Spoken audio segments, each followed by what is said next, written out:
에어컨을 너무 많이 써가지고 목감기 때문에 기침을 일주일 내내 한 것 같아요. 그래도 하나님께서 은혜를 주셔서 오늘 또 이래가 찬송을 부르겠나 싶었는데 찬송을 부를 수 있게 하시고 또 말씀을 교제할 수 있게 해주시니 참 감사가 됩니다. 우리 몸에 뭐 약간의 어떤 변화가 와도 참 견디지 못하는 게 우리의 어떤 나약한 육체가 아닌가 싶습니다. 하지만 또 한편으로는 우리 육체가 참 신비롭습니다. 요즘 뭐 피지컬 AI라고 들어보셨나 모르겠는데 이전에 몇 년 전에 뭐 이세돌 그 바둑 구단하고 알파고가 이제 바둑을 둘 때 그 AI는 컴퓨터 안에 있는 AI입니다. 근데 그 컴퓨터 안에 있는 AI를 이 밖으로 사람처럼 휴머노이드 로봇, 사람처럼 생긴 로봇에 심은 것이 피지컬 AI입니다.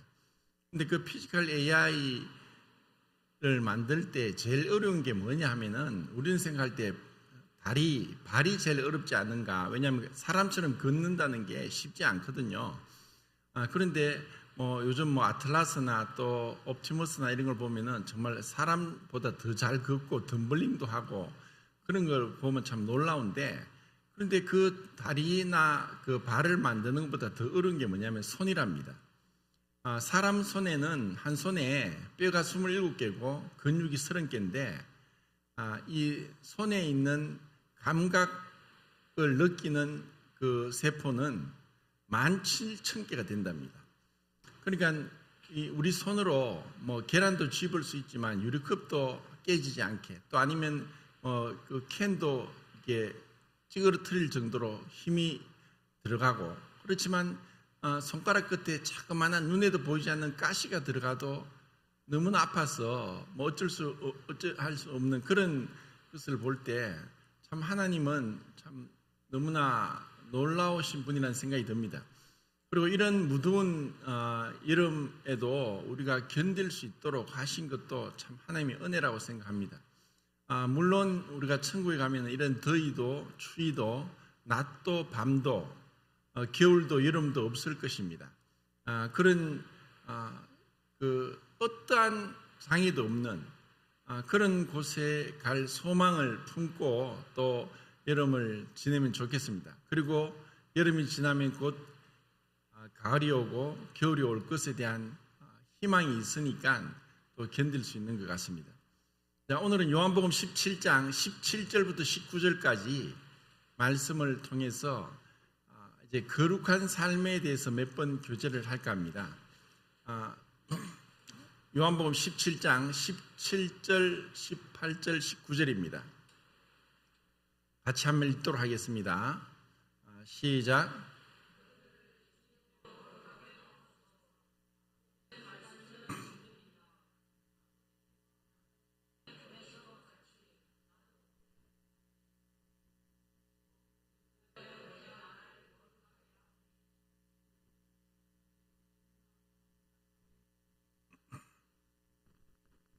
우리가 잘 들어보고 했지만 정말 거룩이 무엇이고 또 거룩한 삶이 무엇인지 이러한 어떤 기준을 우리가 분명히 잡지 않으면은 이 신앙이 인본주의로 흘러갈 수 있습니다. 우리의 신앙, 구원의 목적은 우리가 행복하게 되는 것이 아닙니다. 만약에 그렇게 가르친다면 그것은 성경의 가르침과 빗나가는 것입니다.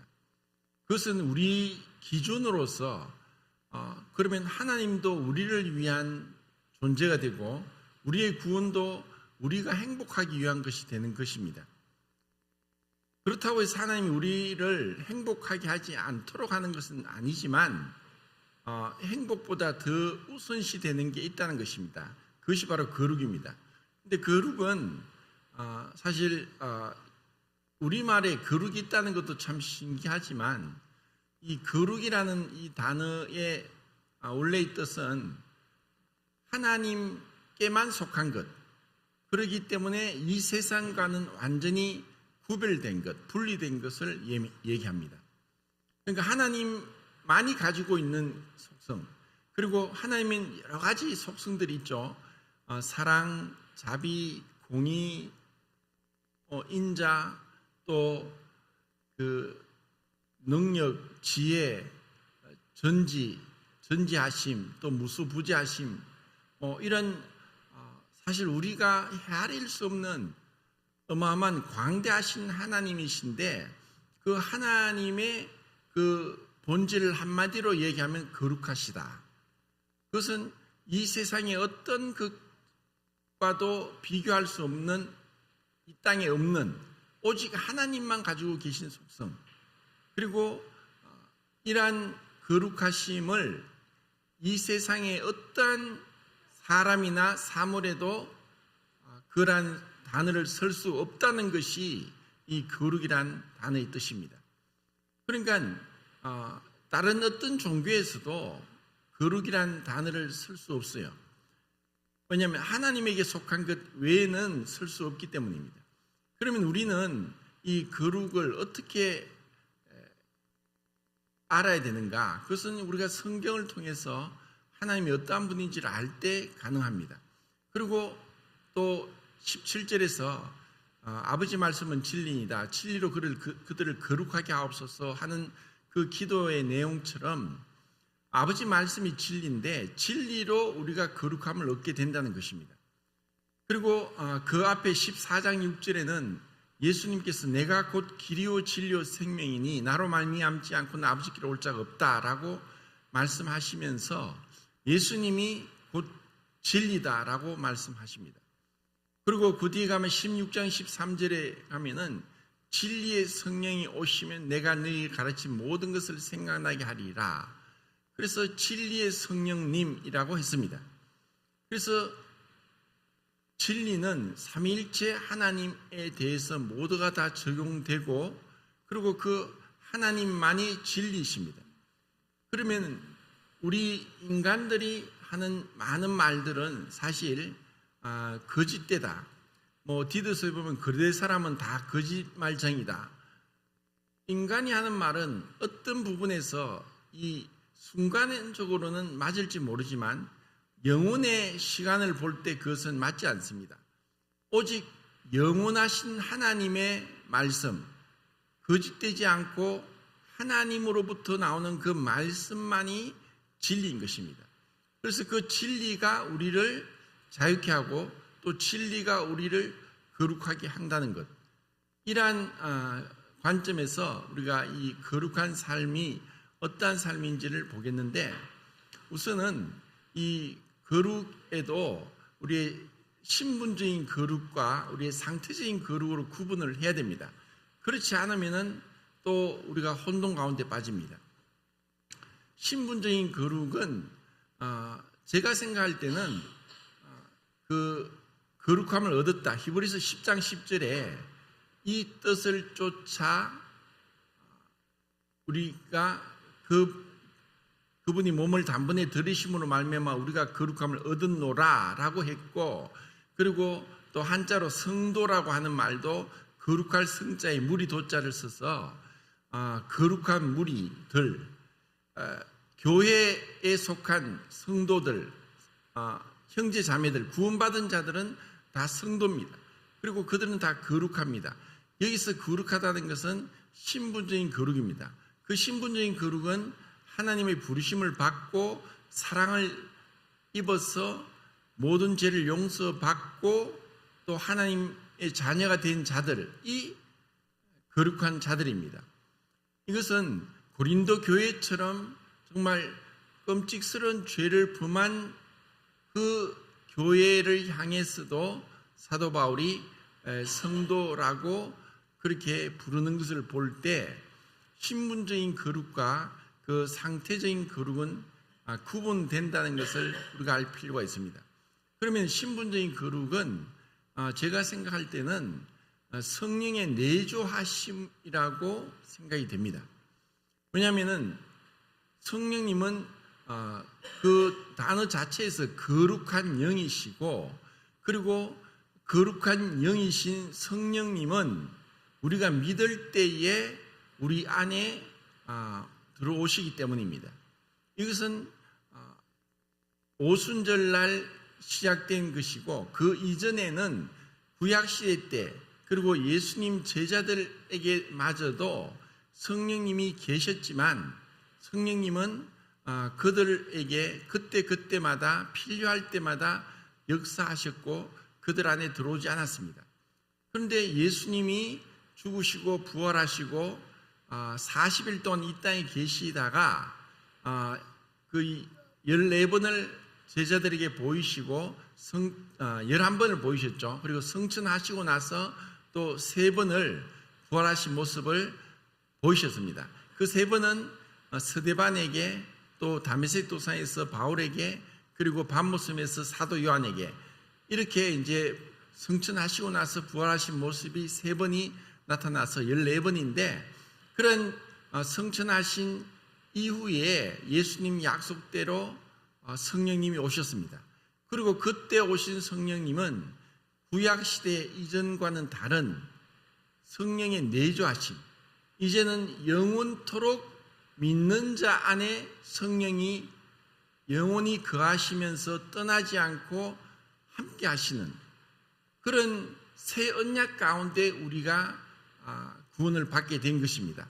이러한 이유로 인해서 우리가 거룩함을 얻었다라고 하는 것은 우리의 거룩이 아니라 거룩하신 영의 내주하심으로 우리가 거룩하게 됐다는 것입니다. 이러한 그 관념이 이제 구약 성경에 나옵니다. 구약 성경에도 거룩하다라고 할 수 있는 것들이 있었습니다. 그게 뭐냐면은 거룩한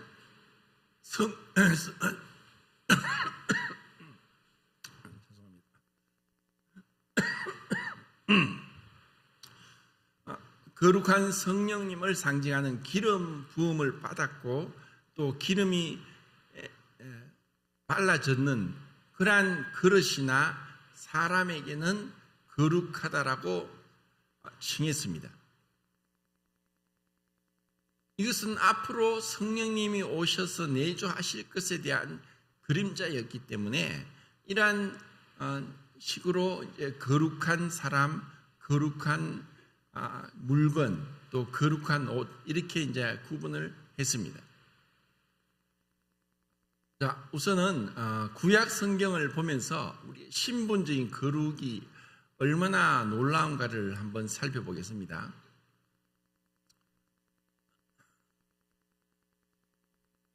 출애굽기 28장입니다. 28장.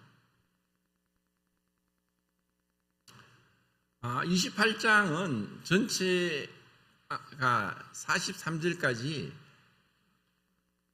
제사장의 옷에 대해서 말씀하고 있는데, 39절까지는 대제사장의 옷에 대해서 말씀하고, 40절부터 43절까지는 제사장, 그 대제사장의 아들인 제사장들의 옷에 대해서 말씀합니다. 제사장이 입는 옷은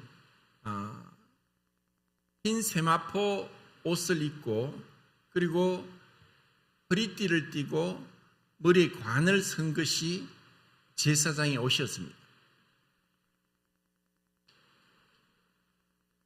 그러면은 제사장이 없는 것이 있습니다. 제사장이 옷을 입었지만 손과 발은 그대로 드러났고, 발에는 신발을 신지 않았습니다. 성막에는 5가지 없는 것이 있다고 제가 몇 번 말씀을 드렸습니다. 첫 번째, 성막 안에는 창문이 없습니다. 두 번째는 의자가 없습니다. 그리고 세 번째는 바닥이 없습니다. 그냥 모래바닥 위에 성막을 세웠습니다. 그리고 제사장에게 있어서 없는 것이, 네 번째는 신발이 없습니다. 그리고 5번째 없는 것은 말이 없습니다. 침묵의 제사장입니다. 이것은 성막은 그리스도의 인격과 사역을 상징적으로 보여주는 것이고, 아직까지 그리스도의 십자가의 사역이 드러나지 않았기 때문에 비밀 가운데 있는 것입니다. 그래서 이 제사장의 이 옷은 참 중요하고, 오늘 예배 시간에도 그 제사장이 거룩한 옷을 입었음에도 불구하고 하나님이 명하지 않는 다른 불을 들임으로 나답과 아비가 죽은 것을 봅니다. 그러니까 거룩한 하나님께 나가기 위해서는 그냥 우리가 있는 그대로 갈 수 없다는 것입니다. 우리를 하나님이 거룩하게 하신 것은 거룩한 하나님과의 만남을 위해서 우리를 거룩하게 하신 것입니다. 왜냐하면 수준이 비슷하지 않는데 어떻게 되겠습니까? 우리가 거룩해지지 않는다면 하나님께 나가면 우리가 죽을 수밖에 없습니다. 하나님이 정한 그 방법, 이것을 어떤 분들은 그렇게 이제 비유적으로 좀 쉽게 얘기를 하는데, 저는 그렇게 해보지 못했지만, 지구에서 제일 높은 산이 에베레스트 산이죠. 에베레스트 산. 그 높이가 얼마죠? 8,848m입니다. 우리가 만약에 그 에베레스트 산 밑에서 그 산 꼭대기를 쳐다본다면 어떤 느낌일까요? 그런 느낌을 우리가 에베레스트 산을 사진을 갖다 놓고 똑같은 그대로 찍은 사진을 두고 그 산을 보는 것하고, 정말 그 네팔에 가서 에베레스트 산 밑에서 그 8,848m 되는 높이 솟은 그 흰눈이 덮인 만년설이 덮인 그 산을 보는 것하고는 무슨 차이가 있을까요? 어마어마한 차이가 있을 거예요. 미국의 나이아가라 폭포와 같은 경우도 그것을 사진으로 보는 것하고 직접 그 바로 옆에 간다면은 그 어마어마한 물소리로 사람의 말소리가 전혀 들리지 않고, 그 옆으로 가려면은 비옷을 입고 가야 됩니다. 그 폭포에서 떨어지는 물에 그 물이 튀기 때문에 옷이 다 젖어버리는 거예요. 하나님이 창조한 우주는, 이 우주에서 지구는 먼지 같습니다. 먼지. 창백한 푸른 점. 칼 세이건이 그렇게 얘기를 했었는데, 그 보이저 1호가 지구를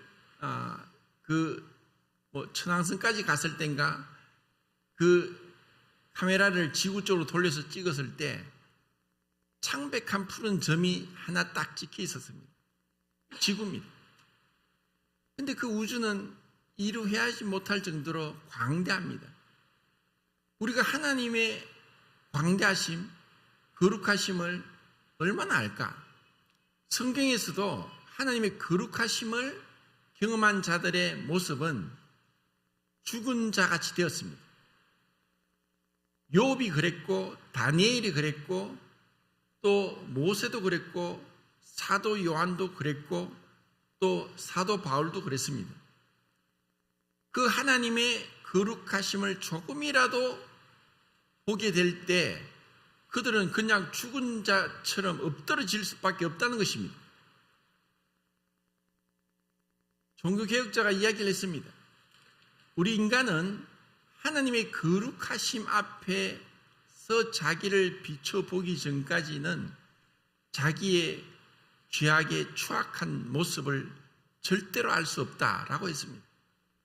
우리가 왜 자기가 죄인인지를, 그리고 우리가 비록 구원받았을지라도 죄 가운데 있으면서 거룩하지 못하다는 것, 하나님과 너무나 다르다는 것, 하나님 앞에 나설 수 없다는 것, 그는 만왕의 왕이요 만주의 주가 되시고 가까이 가지 못할 빛이 그하시고 아무 사람도 보지 못하고 볼 수 없는 그 분 앞에, 모세가 나는 심히 두렵고 떨린다고 했던 그 하나님 앞에 우리가 신앙을 하지 않으면은 우리의 신앙은 인간이 보는 교회놀이, 인간이 칭찬하는 교회밖에 안 되는 거예요. 인간의 기준으로 전락시켜 버리는 거예요. 우리가 볼 때 다 좋고 모든 게 잘 된다. 그게 아니라 정말 하나님 앞에서 우리가 그 거룩하심 앞에 있다면은 첫 번째는 우리가 정말 주님의 어떠하심을 조금이라도 닮아가게 되는 것, 이것이 우리의 신앙의 본질입니다.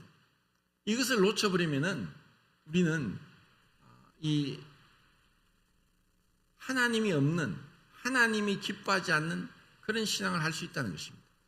그래서 28장에서는 거의 대부분을 대제사장의 옷을 이제 어떻게 만드냐 얘기를 하는데, 제사장의 옷에 푸른색 에봇을 입고, 그리고 그 가슴에는 그 12보석이 있습니다. 12보석을 다 그 한 줄에 3개씩 해서 4줄 12보석을, 각각 다른 보석을, 이스라엘의 12지파를 상징한 12보석을 가슴에 흉표에 붙이고, 그리고 어깨에는 호마노로 양쪽에 6개 그 이스라엘의 6지파의 이름을 새깁니다.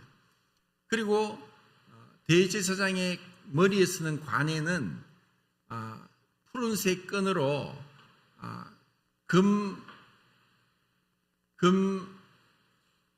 금으로 해서 여호와께 성결, 카도시아헤라고 하면서 그 금패를 머리에 관에다 붙여야 됐습니다.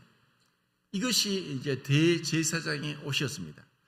그리고 그것을 만드는 것은 대제사장의 옷에만 금실이 들어갔습니다. 금실, 청색, 자색, 홍색, 가늘게 꼰 흰 배실, 이렇게 5가지 색으로 대제사장의 옷을 만들었습니다. 그렇지만 제사장 옷은 금실이 빠집니다. 금은 금속 중에서 전성과 연성이 가장 뛰어난 금속입니다. 금은 희소성이 뛰어나기도 하고 또 변하지 않는다는 것도 있지만, 그래서 이게 가치가 있죠. 그런데 전성과 연성은 이 금을 가공할 수 있습니다. 얇게, 굉장히 얇게 판으로 늘릴 수도 있고, 또 그것을 실처럼 뽑을 수도 있습니다. 이것이 전성과 연성입니다. 이것은 금만 가지고 있는 특징입니다. 그 전성과 연성의 그 특징이 있기 때문에 금실을 만들 수가 있습니다. 그리고 대제사장의 그 에봇 밑에는 그 금방울을 만들어야 되고, 또 석류방울을 만들어야 됩니다. 그래서 금방울과 석류방울이 부딪히면서 소리가 나야 되는데, 그 성막 안에 성소와 지성소에는 대제사장이 1년에 딱 한 번만 들어갑니다. 그때가 대속죄일이고 7월 10일입니다. 그때는 에봇을 벗기 때문에 금방울과 석류방울이 부딪히는 소리가 나지 않는데, 만약에 밖에서 금방울과 석류방울이 들리지 않으면 죽은 줄로 아는 겁니다. 왜냐하면 하나님이 거룩하기 때문에 아무리 사람이 거룩한 옷을 입고, 또 레위 자손 중에서 아므람의 아들인 고핫의 아들인 아므람의 아들인 아론의 자손들만 제사장이 되게 했기 때문에, 그런 신분적인 그 하나님의 부르심으로, 또 하나님이 명하신, 모세에게 명하신 옷을 입고, 거룩한 옷을 입고, 이 옷을 아름답고 영화로운 옷이라고 계속 반복해서 얘기합니다. 아름답고 영화로운 옷, 그 아름답고 영화로운 옷을 입고 하나님께 나가야 되는 거예요. 그렇지 않으면은 죽는다는 것입니다. 그것은 하나님이 얼마나 거룩하신 분인가, 이것은 생각하기 나름인데 한편으로 생각하면 하나님 이게 너무하지 않습니까? 아니 그렇게 다 하나님이 명하신 대로 다 했는데 뭔가 잘못했다고 이렇게 갑자기 죽일 수 있습니까?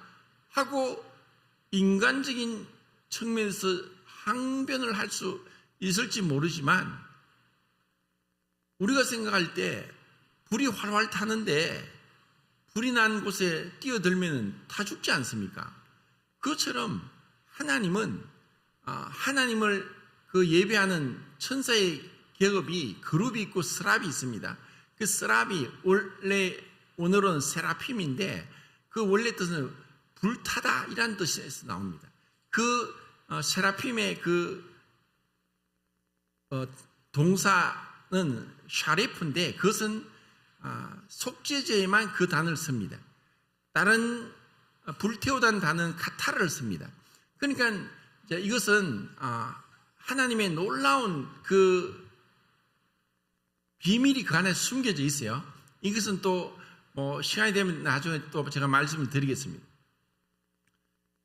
아름답고 영화로운 옷을 입고 하나님께 예배를 드린다 할지라도 어떤 면에서는 그렇게라도 해서 하나님 앞에 나가서 그분을 경배하고 찬양하고 예배할 수 있다는 것은 어마어마한 특권입니다.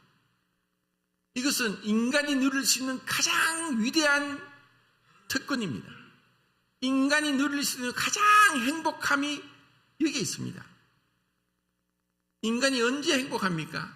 육신적인 사람들은 등 따시고 배부르면 뭐 더 이상 찾을 게 없다는 거죠.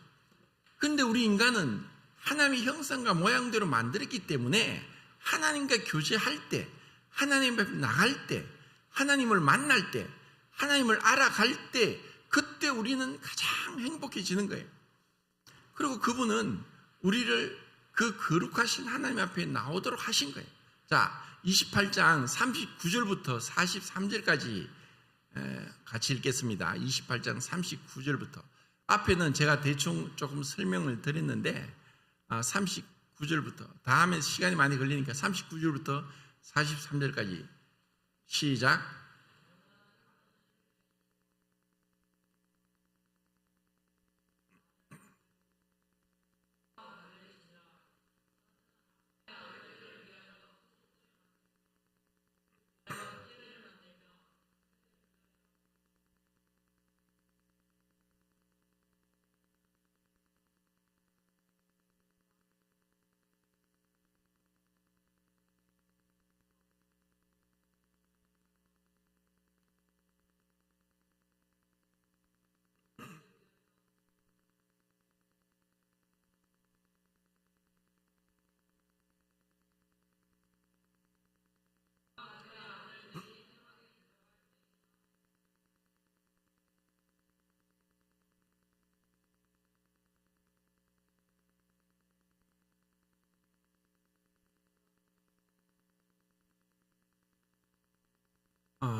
하나님께서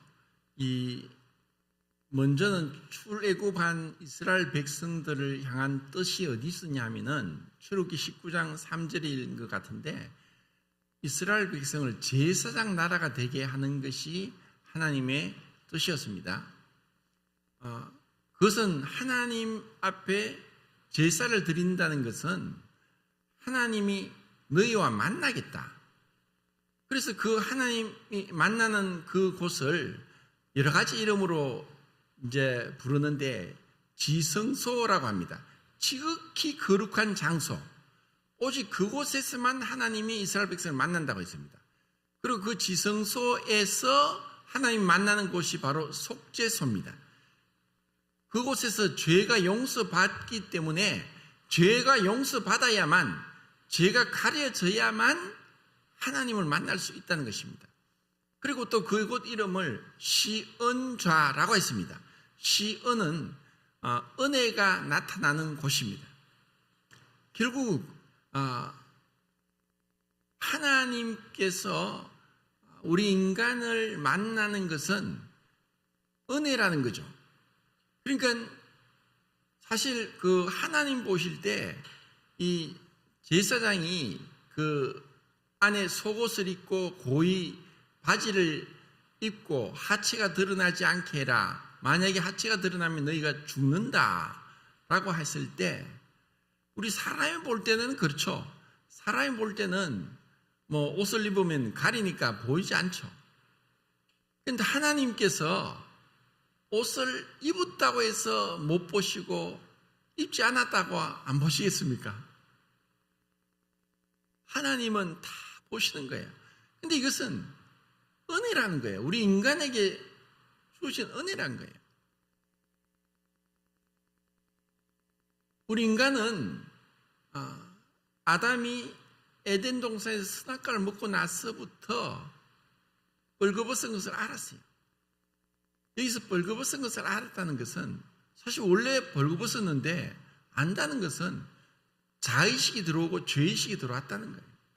그리고 하나님 보시는 관점이 아니라 자기 기준에서 옳다, 그르다, 선하다, 악하다, 깨끗하다, 더럽다라고 자기 스스로 다 결정을 해버리는 거예요.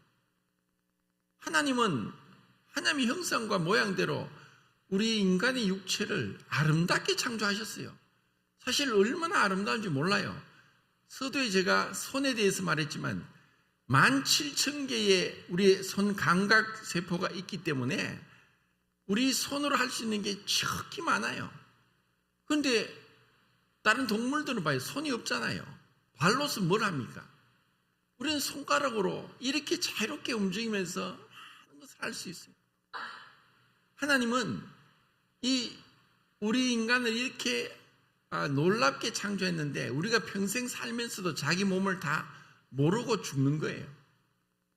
우리 몸을 얼마나 압니까? 정말 남자는 남자의 몸을 모르고 여자는 여자의 몸을 몰라요. 뭐 의사도 자기가 맡은 그 과만, 전문과만 아는 거지 다 몰라요. 하나님이 이렇게 우리에게 아름답게 창조하셨는데 죄가 들어오니까 더럽다고 생각하는 거예요. 그런데 여기서 부끄럽다, 벌거벗었다는 것은 그래서 옷을 입기 시작한 거죠. 인간의 옷을 입는 것은 부끄러움을 가리기 위한 거예요. 그러면 옷만 입습니까? 몸의 옷만 입을 뿐 아니라 감정의 옷도 있고 생각의 옷도 있고 우리는 계속해서 가립니다. 내 감정도 가려요. 그것은 감정이 마치 파도처럼 그네처럼 종잡을 수가 없어요. 내 스스로도 종잡을 수 없고 만약에 내 감정에 일어나는 것들을 말로 다 표현하면은 내가 정신병자가 될 거예요. 남들이 그렇게 생각할 거예요. 내 감정 또 내 생각들 우리는 지금 여기 앉아 있지만 이 생각은 우주를 다녀요. 막을 게 없어요. 그런데 그 생각에서는 수많은 생각이 있어요. 남을 쉽게 판단하고 또 남을 정죄하고 또 한심하다 그러고 또 뭐 욕하고 하는 이러한 생각들이 얼마나 많이 일어납니까? 근데 우리가 그걸 가리지 않습니까? 그래서 옷을 입었다는 것은 단순히 몸을 가리는 것이 아니라 우리는 계속해서 가면을 쓰고 가리고 있다는 거예요. 그리고 그것이 말로 나오면 또 거짓말이 되는 거죠. 이것은 자동입니다. 내 마음과 상관없이 우리는 자동으로 그런 거짓 가운데 살고 있어요. 이런 인생이기 때문에 또 우리는 뭐 이렇게 더운 날씨에 만약에 뭐 하루라도 안 씻으면 어떻게 될까요? 냄새가 진동을 합니다. 그 냄새 때문에 자기가 미칠 지경이죠. 그럼 다른 사람은 어떨까요?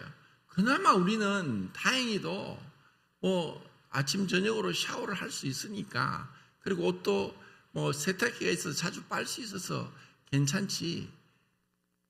이러한 우리 인간은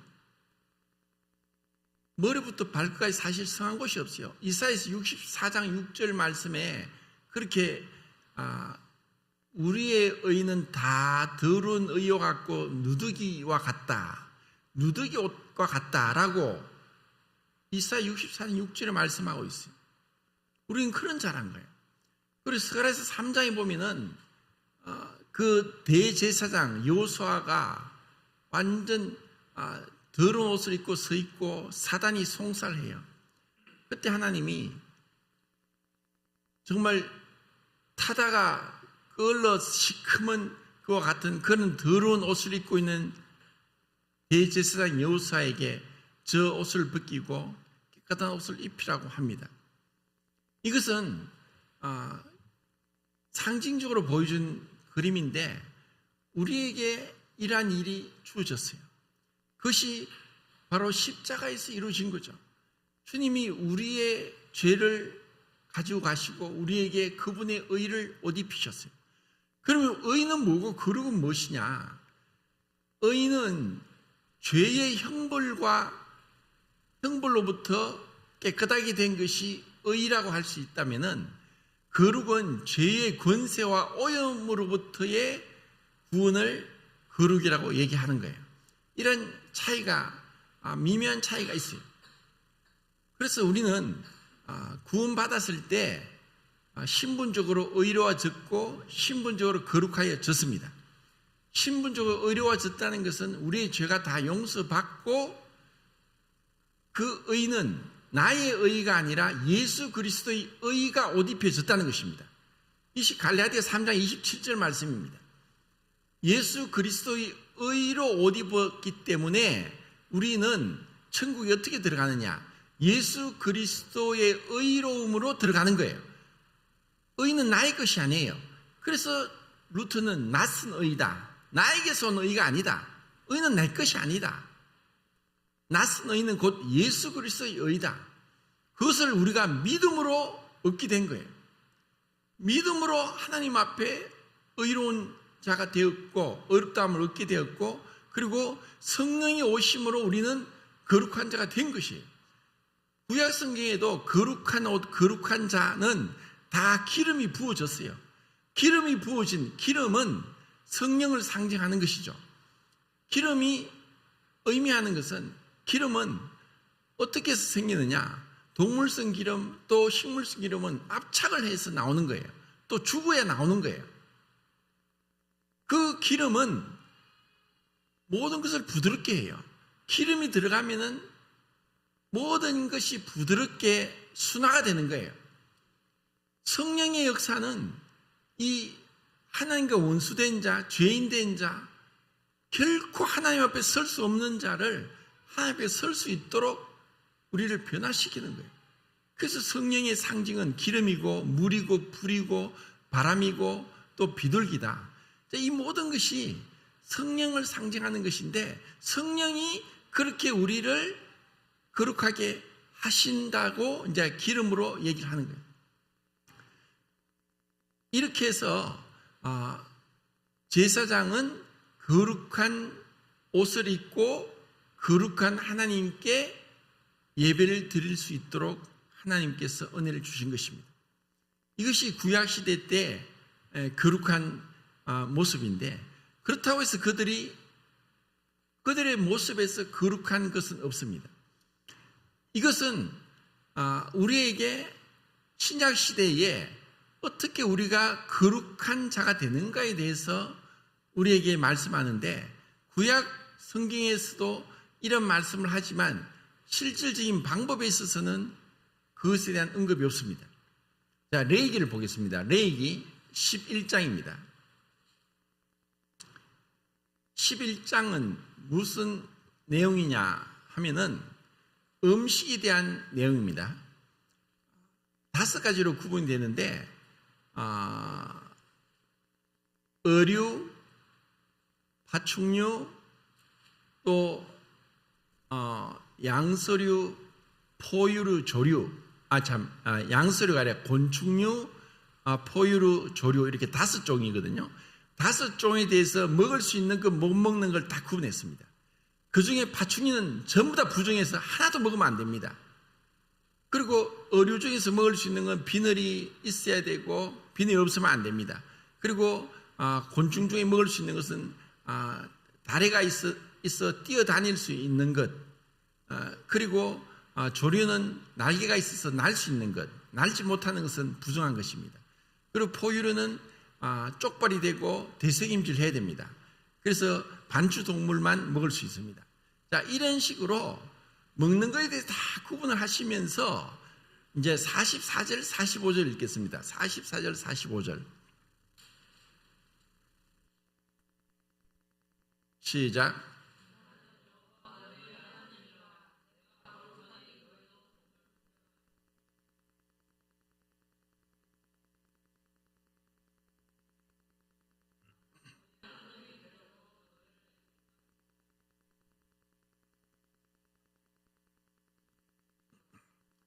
자, 여기서 이스라엘 백성이 출애굽한 목적이 나온 것입니다. 그 출애굽한 목적은 굉장히 이제 복합적인데, 단순히 애굽의 종살이한 데서 벗어나게 되었다는 것에 안주하면은 그들이 광야에서 엎드러집니다. 왜냐하면 정말 그들이 출애굽의 목적을 몰랐기 때문입니다. 그들이 왜 하나님이 애굽에서 건져내셨느냐? 그 궁극적인 목적은 내가 거룩하니 너희도 거룩할지어다. 하나님께서 거룩한 것처럼 하나님의 거룩하심을 본받고 따르도록 하기 위한 것이 그들의 출애굽의 목적이었습니다. 그런데 그걸 모르고 이제 애굽에서 벗어났다, 지긋지긋한 종살에서 벗어났다 하고 만족하면은 절대로 하나님의 그 출애굽한 목적을 달성하지 못하는 것입니다. 자, 이 말씀은 신약 성경에도 그대로 나옵니다. 그 말씀이 어디에 있죠? 베드로전서 1장 15절 16절에 있어요. 나중에 한번 찾아보세요. 똑같은 말씀이 결국은 이스라엘 백성을 애굽에서 구원하신 것과 우리를 죄에서부터 구원하신 것은 똑같다는 것입니다. 그분의 목적은 변하지 않았어요. 그분은 동등하게 거룩한 하나님께 나와서 거룩한 하나님께 예배드리고 거룩한 하나님을 닮도록 하는 것입니다. 자, 이것을 모르면은 우리의 구원에 있어서 우리는 방향을 잃고, 그리고 하나님의 뜻과 상관없이 스스로 나는 구원받았으니까 천국 들어간다 하는 그런 어떤 단순한 천국에 대한 소망만 갖고 살면서 변화 없이 살 수 있어요.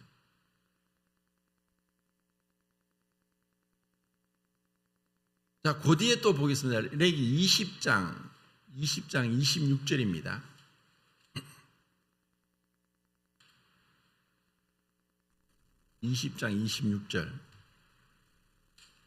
시작.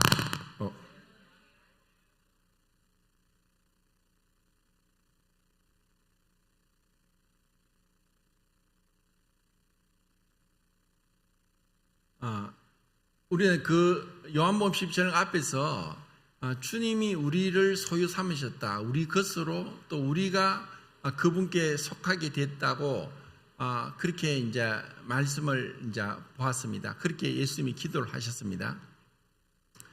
이스라엘 백성에도 동일하게 그분의 소유를 삼으셨다. 그리고 이것을 또 이 시굴라라고 해가지고 왕의 인장 반지와 같이 이스라엘 백성을 그렇게 애지중지하면서 가까이 오게 하신 거예요. 그리고 그분은 얼마나 가까이 오게 하셨느냐? 호세아서 보면 그들을 나는 너의 남편이 되기를 원한다. 사람과 사람 사이에 가장 가까운 사이는 남편과 아내 사이입니다. 그런데 그것에 대한 비유적인 그림이지, 인간의 사이에는 어떤 부분도 사실은 완전할 수는 없어요. 왜냐하면 우리가 불완전하기 때문에, 아무리 사이가 좋다 할지라도 우리는 불완전하기 때문에 부부 사이에는 진정한 연합은 사실 쉽지 않아요. 그냥 믿음으로, 은혜로, 사랑으로 그렇게 이제 따라가는 것이지. 그러면은 이 남편과 아내가 한 몸이 된 것처럼 하나님께서 원하는 것은 우리와 하나가 되길 원하는 거예요. 그래서 요한복음 17장에서는 우리와 같이 저희도 하나가 되길 원합니다 라고 예수님이 그것을 5번 언급하시는 거예요. 하나가 되는 거예요. 그러니까 그 하나가 되려면은 아모스서에서도 두 사람이 의합지 않고서 어떻게 동행하겠느냐, 뜻이 맞지 않는데 하나가 될 수 없는 거예요. 그러니까 뜻이 각각 동상이몽이면은 같이 있어도 다른 꿈을 꾸면은 하나가 될 수 없는 거죠. 그러니까 하나님과 하나가 되기 위해서는 그분이 거룩한 것처럼 우리도 거룩하게 되어야 된다는 거예요. 그분의 거룩하심은 무엇인가? 그분의 거룩하심은 우리가 막연한 걸 이렇게 막 추상적을 쫓는 게 아니에요. 명백하게 우리에게 실체를 보여주셨고 따라갈 수 있는 걸 보여주셨고 우리에게 분명한 걸 잡을 수 있는 걸 보여주셨어요. 그것이 바로 예수 그리스도입니다. 예수 그리스도의 삶이 거룩한 삶이고 우리가 그 예수 그리스도의 삶을 본받는 것.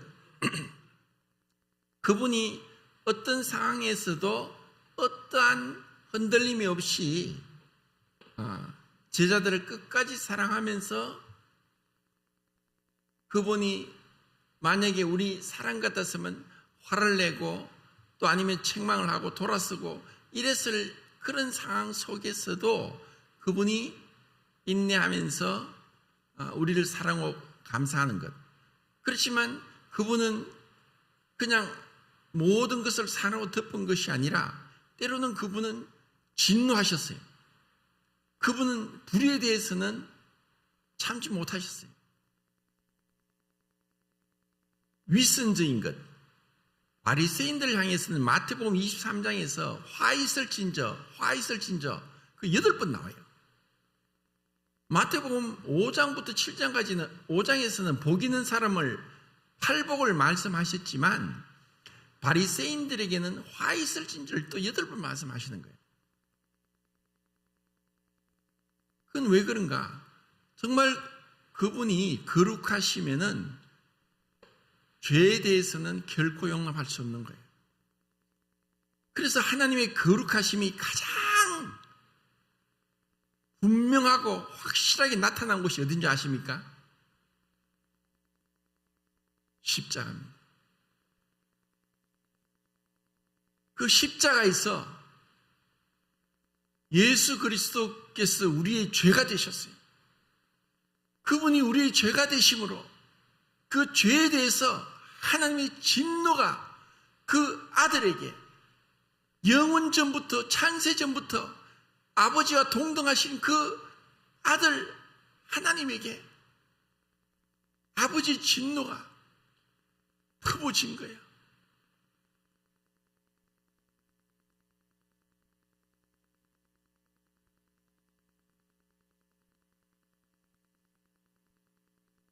우리는